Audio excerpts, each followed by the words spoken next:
इस वक्त पूरी दुनिया की नजर अफगानिस्तान पर है, लेकिन भारत के एक पड़ोसी देश के साथ कुछ ऐसा हुआ है जिसे किसी भी कीमत पर नजरअंदाज नहीं किया जा सकता। इस देश में अब भूखमरी जैसे हालात हो गए हैं और ये इस वक्त सबसे बड़े आर्थिक संकट से जूझ रहा है।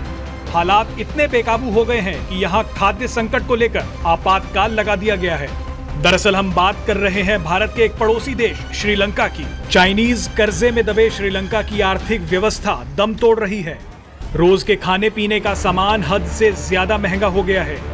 हालात ये हैं कि श्रीलंका में तेल, चीनी, चावल, प्याज और आलू की कीमतें आसमान छू रही हैं।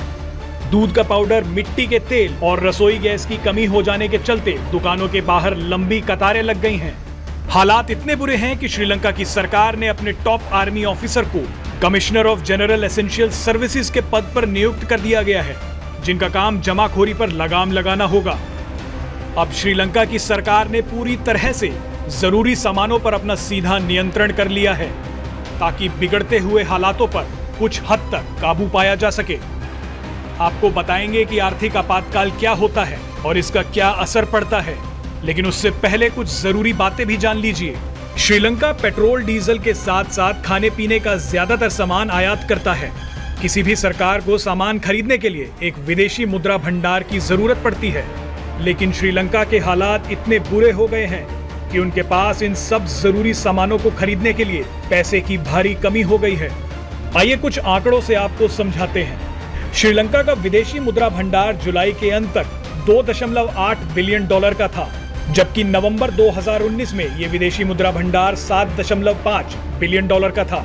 श्रीलंका का ज्यादातर विदेशी मुद्रा भंडार उठाए गए भारी लोन की किश्तें चुकाने में जा रहा है, जिसमें एक बड़ा हिस्सा चीन का भी है। यहाँ सबसे खतरे वाली बात यह है कि चीन जब भी किसी देश को लोन देता है तो वो ऐसी शर्तें रख देता है जिन्हें पूरा करना नामुमकिन हो जाता है और धीरे धीरे वो देश अपने संसाधनों को गिरवी रखने पर मजबूर हो जाता है।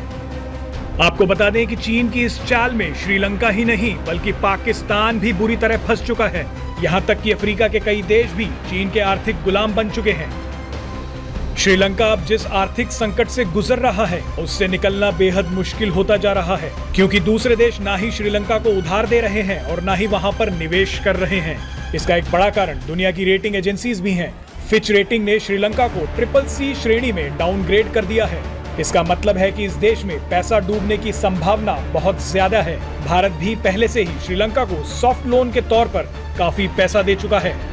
अब ले देकर श्रीलंका के पास पैसा जुटाने के लिए केवल चीन ही बचा है, जो पहले से ही श्रीलंका को और फंसाने की फिराक में बैठा था। श्रीलंका के हालात और भी बदतर इसलिए हो गए हैं क्योंकि कोरोना के चलते पर्यटन से आने वाली कमाई बिल्कुल बंद हो चुकी है। श्रीलंका की कमाई का एक बड़ा हिस्सा पर्यटन से ही आता था। चलिए अब आपको बताते हैं कि आर्थिक आपातकाल होता क्या है।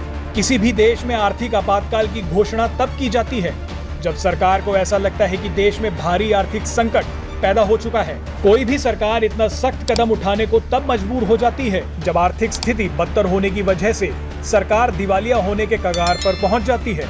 आने वाले दिनों में श्रीलंका की मुश्किलें और बढ़ सकती हैं, क्योंकि चीन पर हद से ज्यादा निर्भर होने के बुरे नतीजे अब सामने आ रहे हैं।